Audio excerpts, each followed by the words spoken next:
Bienvenidos. Esto es El Español Digital, la verdad sin complejos, nuestro programa La Lupa. Yo soy Paco Vendala y hoy retomamos, tenemos aquí a un buen amigo, un gran investigador, historiador, Luis Alberto, de la Guía Escobar. ¿Cómo estás, Luis Alberto? Muy bien, Paco, esperando otra vez dar la batalla. Señor, ya se te echaba de menos de verdad. Le recordamos a nuestros seguidores que Luis Alberto ya estuvo con nosotros en varias sesiones para desglosar dentro de lo posible, porque es imposible, es un libro mucho más extenso, su libro Responsables o Culpables, la España de hoy vista por un falangista. Aquello fue una maravilla. Hoy nos hemos encontrado con que Luis Alberto tienes otro libro que nos ha llamado la atención, es un tema distinto, aunque tal vez no muy distante, que es este que está aquí. Víctimas del odio, la memoria silenciada 36-39. Luis Alberto, fue una sorpresa encontrar este libro. ¿De qué trata y por qué lo escribes? Bueno, pues evidente, ¿qué es lo que trata? Pues su mismo título te lo está diciendo. Es decir, la persecución que hubo durante la contienda, incluso antes, desde el año 31, podríamos decir, por las fuerzas Frente Populista. Entonces, pues bueno, quiere Claro, ser un análisis de los acontecimientos que tuvieron lugar durante la guerra y que supusieron, como digo, el asesinato y martirio de miles de españoles a causa de sus creencias religiosas o de sus creencias, no ya religiosas, sino una afinidad política distinta a las compartidas por los frentes populistas. Cualquiera de ellas era causa suficiente para que lo quitaran del medio. claro. Y Tenemos bueno, un pues libro que alcanza cerca de 200 y pico páginas. Es un libro muy interesante, es un libro muy completo. Se centra en estos acontecimientos que tú has descrito en lo que hoy, bueno, se llama Castilla-La Mancha. Nosotros somos un poco antiguos, le llamábamos Castilla la Nueva. En fin, castellano. ¿cómo cambia el tiempo, la verdad? ¿Cómo cambian Lo, las cosas, lo- ¿no? lo único que hay que meter Albacete, que antes no estaba, pero bueno. Fíjate. Bueno, sí, sí.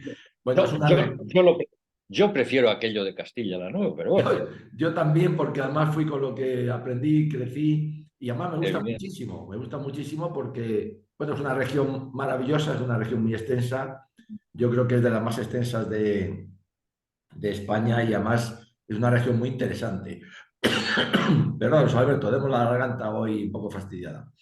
Bueno, Nada. el libro se centra en esta región y vamos a ir desgranándolo, pero primero hay una cosa importante. ¿Qué significa memoria histórica? Pues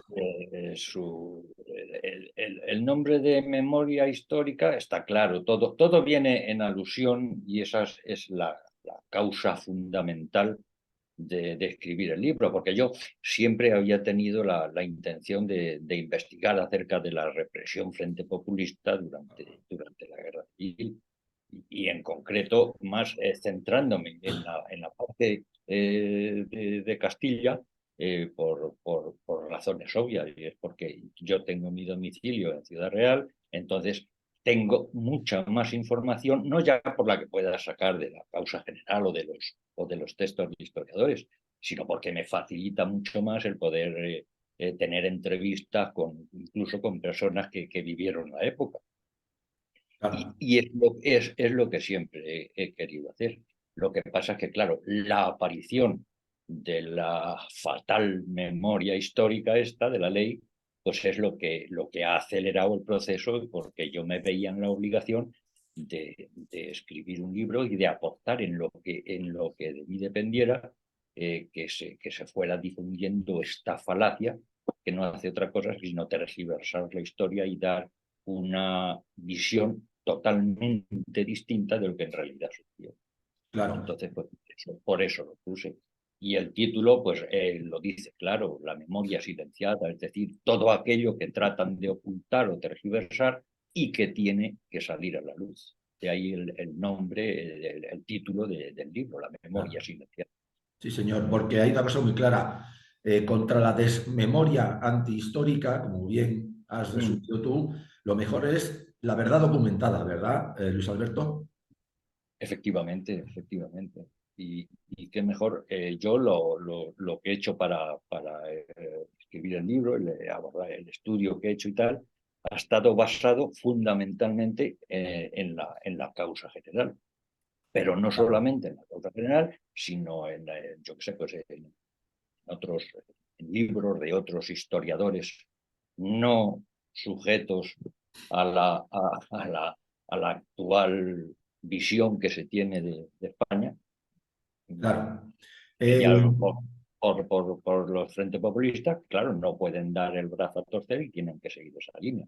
Entonces yo he tratado de buscar los historiadores que lo hacen no ya desde un bando o del otro, sino en un plan aséptico donde realmente se está diciendo la verdad del ocurrido.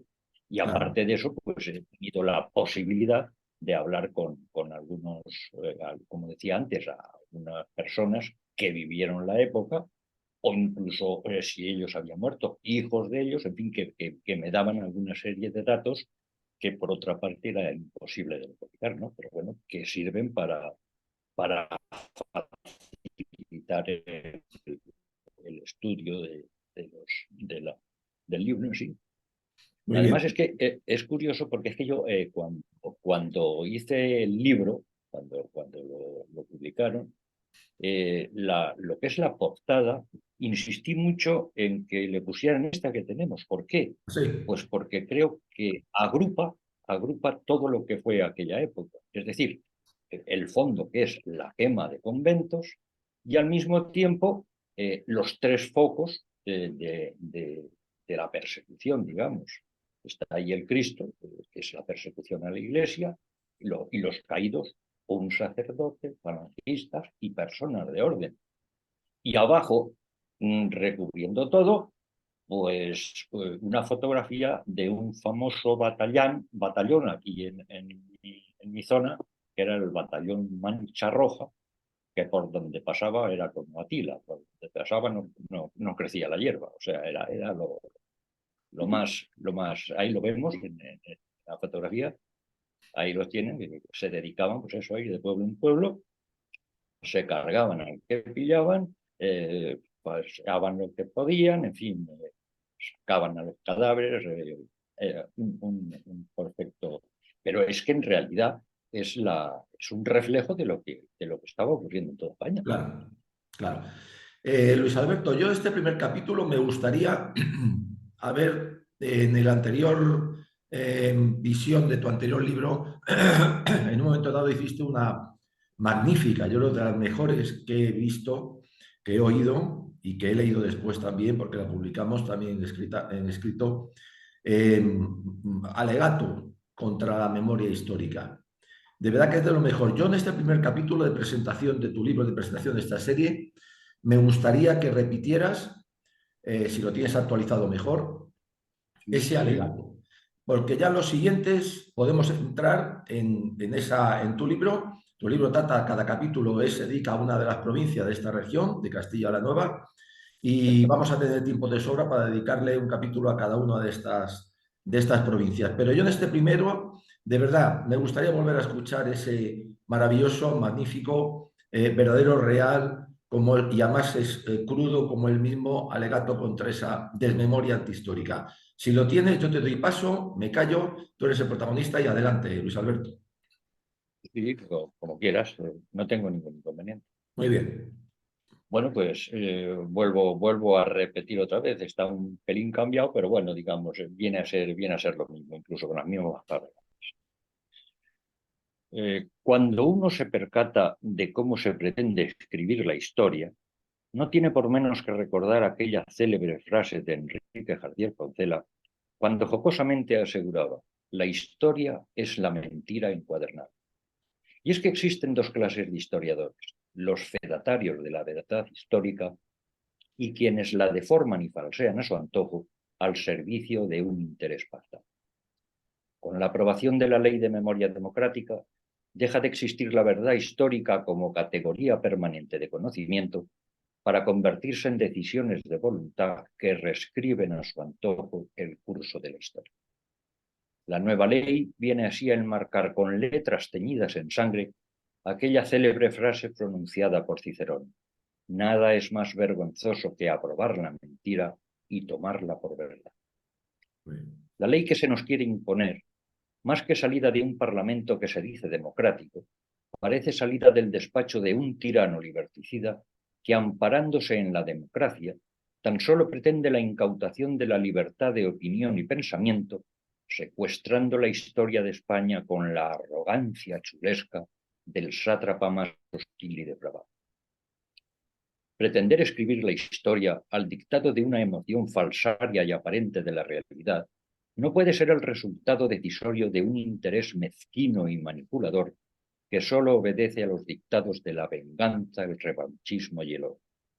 Es la lacra que, con honrosas excepciones, cubre la actual labor de los historiadores que han transformado su noble y necesaria labor investigadora en la actuación sicaria y esperpéntica de una progresía manipuladora y totalitaria.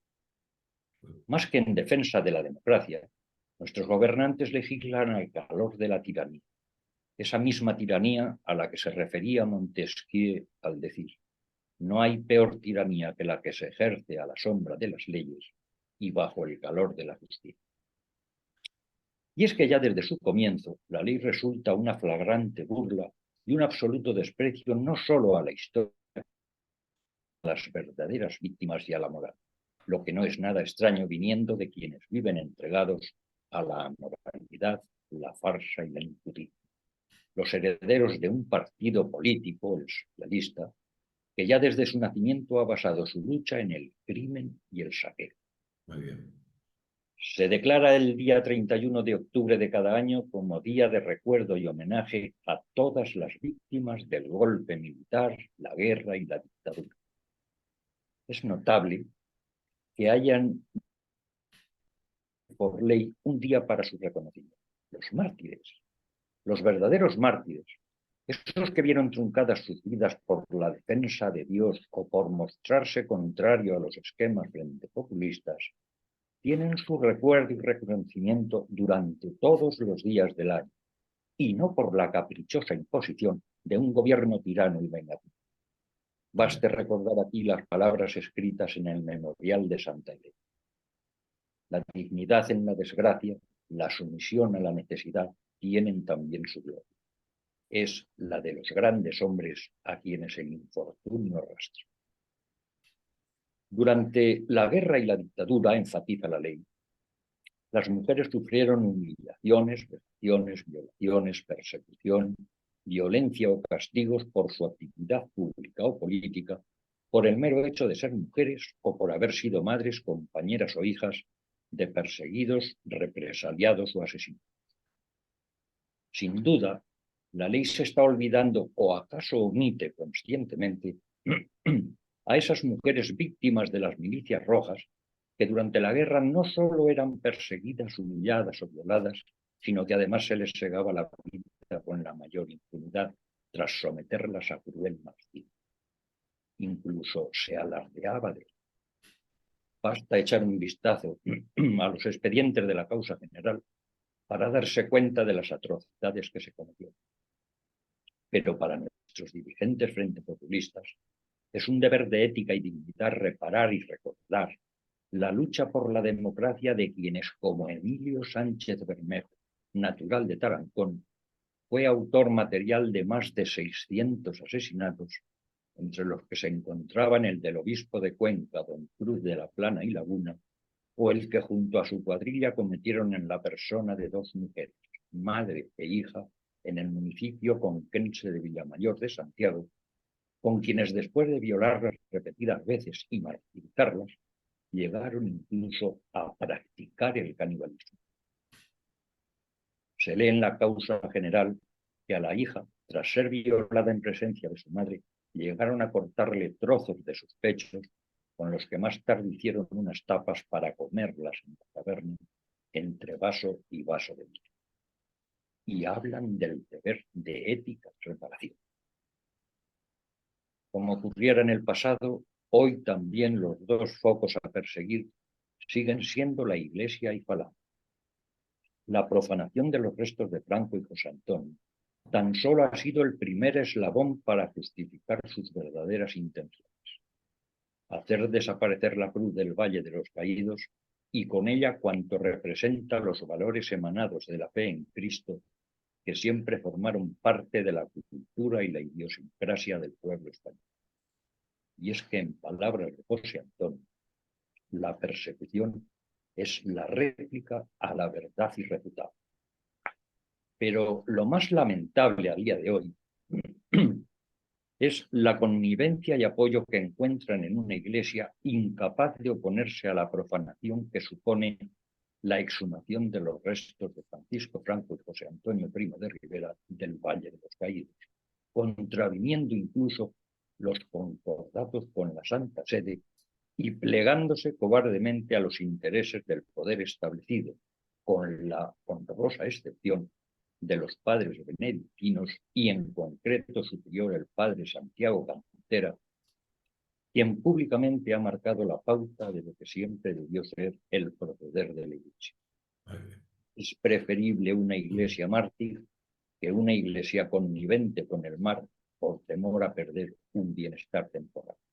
A medio y largo plazo, la iglesia que finalmente pervivirá será la primera. Y es que por mucho que cueste asumir, a día de hoy la Conferencia Episcopal Española, más que connivente, se hace copartícipe con el mal, desoyendo aquella carta colectiva del episcopado español a los obispos del mundo entero de 1 de julio de 1937, donde se daba cuenta del martirio de miles de sacerdotes y religiosas y hasta de la profanación de tumbas, llegando incluso a jugar al fútbol con el cráneo del obispo Tarrás y Gacés. Quiera Dios que ese bienestar temporal del que ahora gozan no se les pueda un día truncar en una nueva persecución martial. Pero el drama que se cierne sobre España no solo es achacable al llamado progresismo de la izquierda. Lo más nauseabundo es que cuenta con la ayuda y el beneplácito de una derecha mediocre y pusilánime, que si durante la Segunda República aún conservaba alguna moralidad, aunque mantenía una actitud de vergonzosa cobardía, hoy se hace copartícipe responsable y connivente de la más asquerosa y putrefacta degradación política, moral y cultural. Ahora el PP de Feijóo, buscando un rédito electoral, anuncia la derogación de la ley a su llegada al poder. Pero ya es demasiado tarde. Tuvieron tiempo y mayoría parlamentaria para acabar con la entonces denominada Ley de Memoria Histórica, antesala de la que hoy tenemos, y no lo hicieron. Es más, no olvidemos que ya en mayo del 2017, y siendo presidente del gobierno Mariano Rajoy, el Partido Socialista presentaba una proposición no de ley al objeto de exhumar los restos de Francisco Franco del Valle de los Caídos. Proposición que salió adelante con la abstención cobarde y colusora de una derecha vendida a los intereses socialistas. Como acertadamente escribía entonces nuestro amigo, el historiador y abogado José Piñeiro, de aprobarse la ley, un sudario de silencio caería sobre la España que va desde el 39 al 75, imposibilitando de facto el análisis histórico de dicho periodo, hasta el punto de que no podría comentarse ninguna referencia positiva de aquel régimen político fenecido, sin temor a sufrir denuncias o expedientes sancionadores. Sí, señor. Hoy día, los historiadores se ven sometidos a las caprichosas decisiones de Félix Bolaños García, el nuevo Torquemada español. Quizás ha llegado ese momento en que, perseguidos por la Inquisición socialista, los historiadores que quieran profundizar en el estudio de aquella etapa histórica comprendida entre el 18 de julio del 36 y el 20 de noviembre del 75, sean obligados a renegar de la verdad histórica y negar el genocidio rojo antes, durante y después de la Guerra Civil, aceptando de buen grado la abolitio nominis de cuantos participaron en el bando nacional, aunque siempre les quedará la posibilidad de balbucir, como Galileo ante el tribunal de la Inquisición, si he verificado. Y sin embargo, Es tal la obscenidad de historiadores y politólogos serviles al dictado socialista, que quien pretende describir las escenas vividas durante la contienda e incluso antes y después de ella, es injuriado, perseguido, calumniado y acallado por contrario a los valores democráticos. No es nuestro caso. Por muchas leyes represoras que se nos quieran imponer, jamás podrán acallar nuestra voz para denunciar la realidad del magnicidio cometido por un socialismo criminal que cegó la vida de tantos españoles y que hoy quiere redimirse disfrazando su cainismo criminal con una pretendida defensa de la democracia. Esa misma democracia que tan abnegadamente defendía Largo Caballero cuando arengaba a las masas diciendo: la clase obrera debe adueñarse del poder político, convencida de que la democracia es incompatible con el socialismo. Y como el que tiene el poder no ha de entregarlo voluntariamente, por eso hay que ir a la revolución. Sin embargo, el presidente del gobierno, Pedro Sánchez, ensalza públicamente la figura de Largo Caballero, elevándolo a los altares del socialismo como gran defensor de los valores democráticos. ¿Sarcasmo o vileza? Bien merece recordarse aquí a Cicerón en sus Catilinarias y afirmar con él: quosque tandem abutere Sánchez paciencia nostra, quandiu ediam furoris tetus nos elude. En definitiva, con esta ley que se nos quiere imponer, lo que se pretende no es otra cosa que cambiar el pasado para dirigir y dominar el futuro. Y es que, en palabras de Calderón de la Barca, donde hay poca justicia, es un peligro tener razón. Sí, señor. ¿Qué sentido tiene si no el artículo 44 de la Ley de Memoria Democrática, que establece medidas en materia educativa, incluyendo entre sus fines el conocimiento de la historia y de la memoria democrática española y la lucha por los valores y libertades democráticos, asegurándose las medidas necesarias para que en los planes de formación inicial y permanente del profesorado se incluyan formaciones en relación con el tratamiento escolar de la memoria democrática? En otras palabras, se secuestra el conocimiento que de la historia de España tienen los profesionales docentes, obligándoles a impartir una formación tutelada y dirigida por mentes enfermizas que babean su odio y quieren escribir su propia historia, no la verdadera historia de España. Por cierto, un consejo para los nuevos educadores de esta ley: cada vez que entréis en las aulas y os pongáis ante la mirada expectante de un alumnado deseoso de conocer nuestra historia, recordar las palabras de Ortega y Gasset: siempre que enseñes, enseña a la vez a dudar de lo que enseñas. Muy bien, muy bien. No basta con la amenaza de una ley tiránica para silenciar la historia. Seremos perseguidos e ilegalizados, seremos sancionados, motivo de escarnio y posiblemente encarcelados en base a una ley tiránica labrada en el odio y el rencor a España y a su tradición católica. Pero jamás podrán acallar en nosotros la admiración y defensa por el martirio, el ejemplo y la suprema libertad de perfección de quienes supieron regar con su sangre el heroísmo de dar la existencia por la esencia.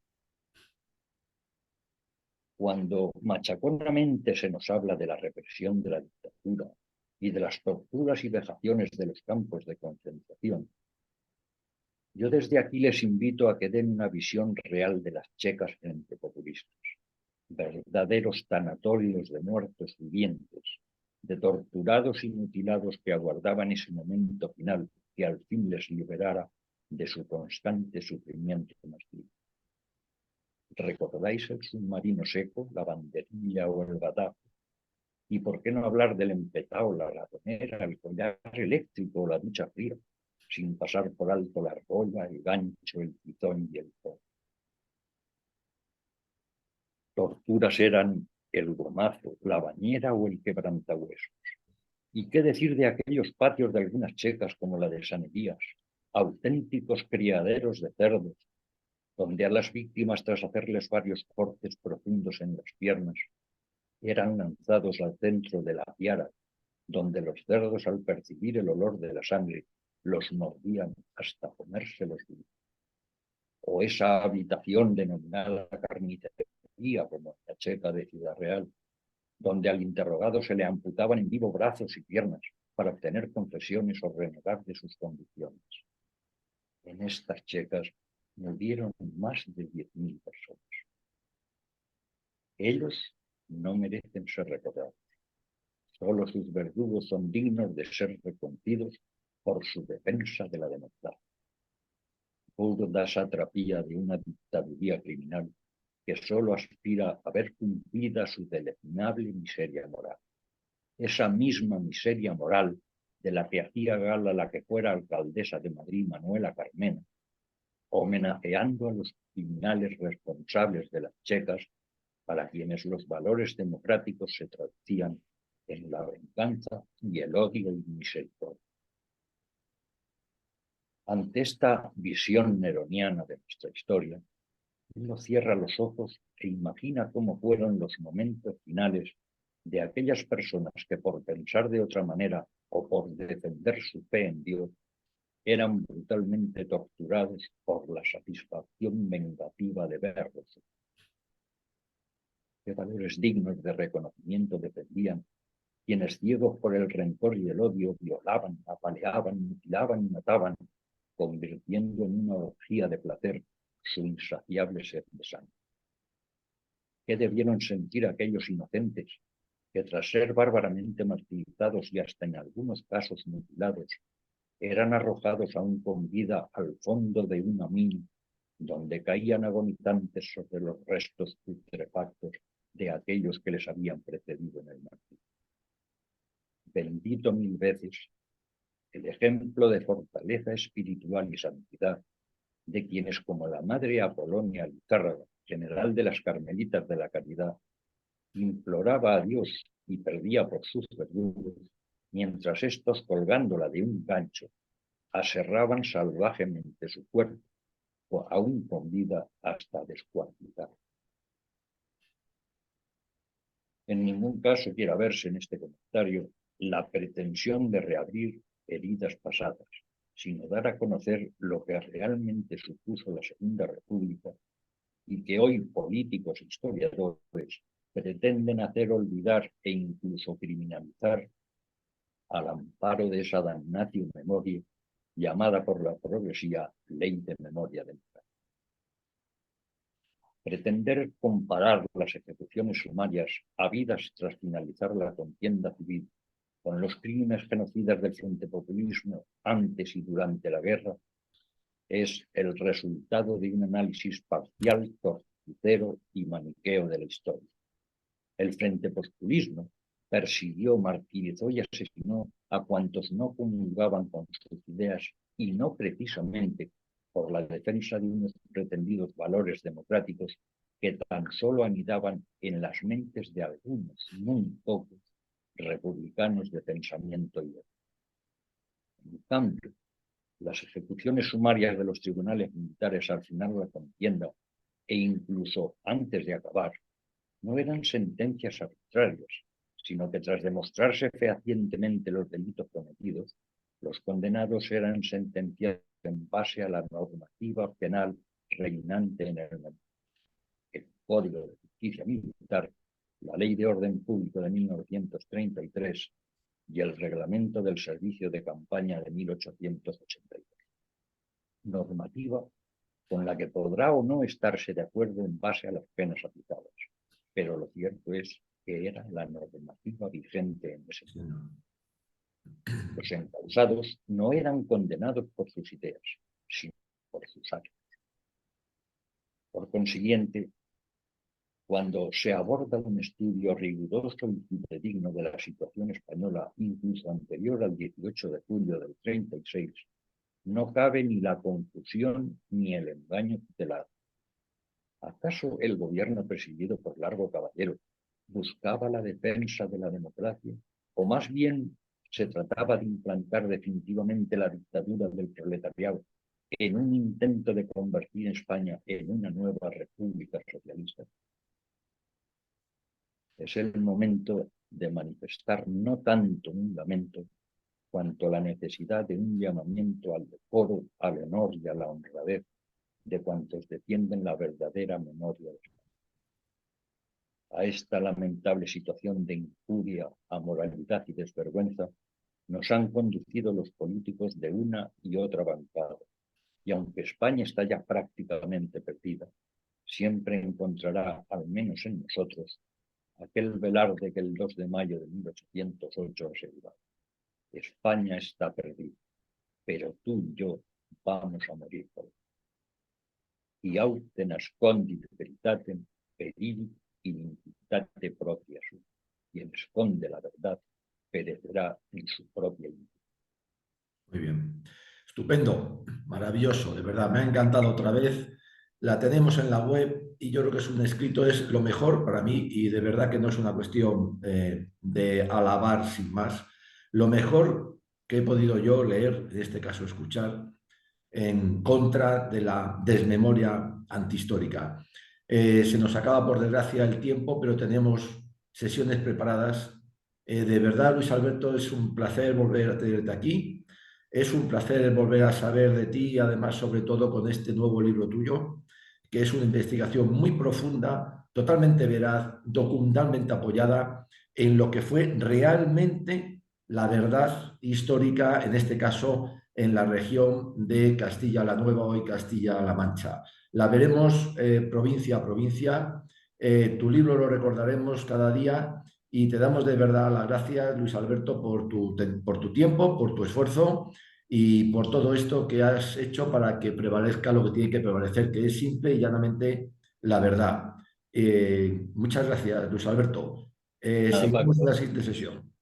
es un placer a la vez que es una obligación dar a conocer lo que realmente es, Sí, señor. para que al menos permanezca esa verdad y en el paso del tiempo no se llegue a conocer otra historia que jamás ocurrió.